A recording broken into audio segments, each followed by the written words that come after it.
Acte libre. Des pièces à voix nue, à regarder les yeux fermés. Les Célèbres, un monologue de Georges Feydeau. Les hommes sont bêtes, bêtes, bêtes. Non mais ne m'en parlez pas.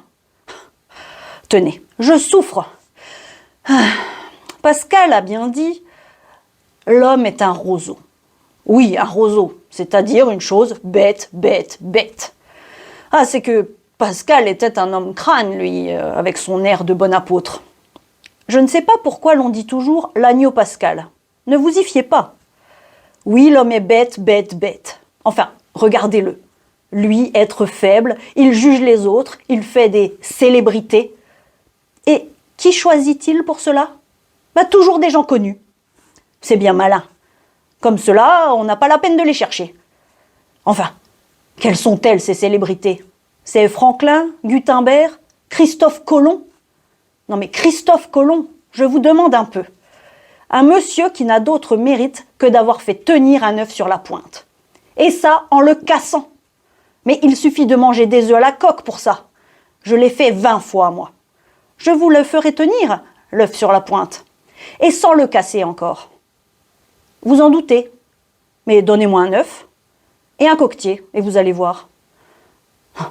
Mais n'importe quel équilibriste vous fera 10 fois plus fort que ça. Il vous fera tourner une boule au bout d'une baguette, lui. Ce n'est pas Christophe Colomb qui aurait fait ça. Vous voyez que ça ne l'empêche pas d'être célèbre. Oui, je sais bien qu'il a aussi découvert l'Amérique. Mais quoi ? Puisqu'elle existait, il n'avait qu'à y aller. Vous croyez que je ne l'aurais pas découverte, moi ? Ah ben, comme c'est malin. Il y a des paquebots qui vous y emmènent tout droit. Oui, mais alors, vous trouvez des gens qui vous disent « Permettez, c'est que pour Colomb, l'Amérique était inconnue. Alors, c'est une découverte. » Eh bien quoi ? Vous croyez peut-être que je la connais, moi ? Alors, avec ce raisonnement, si j'y allais, ce serait une découverte. C'est stupide. Oui, je sais bien que l'on me répondra « Oh, pardon, mais Colomb est le premier Européen qui ait mis le pied en Amérique. » Oui, eh bien, alors, le premier Américain qui a été ramené en France, il a donc découvert l'Europe, à ce compte-là. Vous voyez que cela ne supporte pas le raisonnement. Les hommes sont bêtes, bêtes, bêtes. Ne m'en parlez pas, hein. Tenez, je souffre. C'est comme Parmentier. Un nom de potage. Mais pourquoi est-il connu, je vous demandais un peu ? Parce qu'il a rapporté des pommes de terre. C'est bien malin. Mais mon concierge en fait autant chaque fois qu'il va à la halle. Et puis quoi ? Qu'est-ce que ça prouve ? C'est qu'il les aimait. Alors il en a rapporté et c'est tout naturel. C'est comme moi quand je vais à Carpentras, je rapporte des berlingots et je ne demande pas qu'on me dresse des statues pour ça. C'est étonnant comme il y a des gens qui sont célèbres pour peu de choses. Eh bien, figurez-vous, je parlais de ça dernièrement avec un de mes amis, un botaniste qui est à l'école de médecine. Eh bien, il trouvait que Parmentier était un grand homme. Encore un malin, ce botaniste. Croiriez-vous qu'il ne connaît même pas les différentes espèces de pommes de terre ? Je lui ai demandé quelle différence il y avait entre les pommes sautées et les pommes frites. Il n'a jamais pu me dire. Et on appelle ça un botaniste. Non mais, tenez, pour en revenir à ce que nous disions, encore un intrigant. C'est Franklin. Enfin, pourquoi est-il célèbre ? Parce qu'il a inventé le paratonnerre. Bon, qu'est-ce que c'est que le paratonnerre ? Un machin qui a pour but de vous garantir du tonnerre. Eh bien, prenez 3 maisons, mettez un paratonnerre, c'est toujours sur le paratonnerre qu'il tombera. Hein ?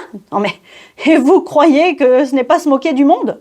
Ah non, hein, les hommes sont bêtes, bêtes, bêtes. Non mais ne m'en parlez pas, hein, tenez, je souffre. Ainsi, par exemple, les peintres. On leur fait des célébrités. Pourquoi ? Parce qu'ils savent bien peindre. Non mais, il ne manquerait plus que ça qu'ils ne sussent pas peindre. Et puis quoi ? Qu'est-ce que ça prouve ? C'est qu'ils ont eu de bons professeurs. Et de bons professeurs, tout le monde peut en avoir. Suffit d'y mettre le prix.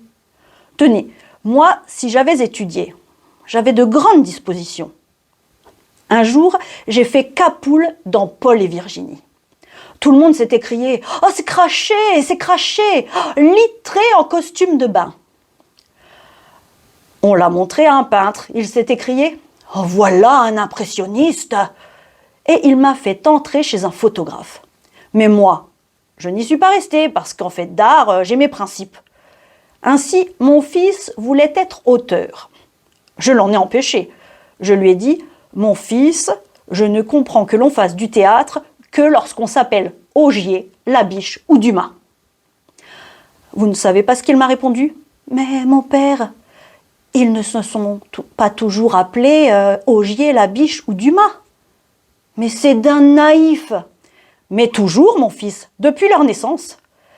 Alors, il a cru me coller en me disant « Mais cependant, si leurs parents les avaient empêchés d'écrire… » Mais je lui ai répondu « Mon fils, soyez persuadé que leurs parents les auraient empêchés d'écrire s'ils ne s'étaient pas appelés Augier, Labiche ou Dumas. » Ça l'a cloué, vlan. C'est égal. Si j'avais seulement un nom, j'en ai bien un, je m'appelle Mercure. Mais si j'avais un nom connu, ah, vous verriez comme je serais célèbre. Je l'ai frôlé tant de fois, moi, la célébrité. Ainsi, tenez, les chemins de fer. C'est à moi qu'on les doit. Un jour, j'étais jeune, j'étais allée dîner à la campagne chez des amis. Il y avait Stephenson.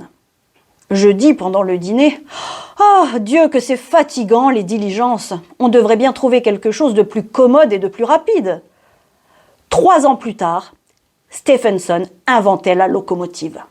Et voilà, comme c'est malin, c'était moi qui lui avais donné l'idée. L'idée première. Eh bien, il est célèbre, lui. Et moi, rien. On m'a même refusé mon parcours gratuit sur toutes les lignes. On m'a dit « Oh, quand vous serez député !» Non mais je vous demande un peu le rapport. Hein. Ah, c'est bien là l'ingratitude humaine. Aussi, voyez-vous, je sais bien ce que je ferai désormais. Je ne dirai plus rien.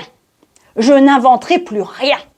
L'on ne pourra plus rien me prendre et vous verrez le progrès. Ah non, les hommes sont trop bêtes. Ne m'en parlez pas. Tenez, je souffre. Retrouvez Actes Libres sur toutes vos plateformes préférées de podcast et abonnez-vous aux réseaux sociaux de Cécile Cordebar pour plus de théâtre dans vos oreilles.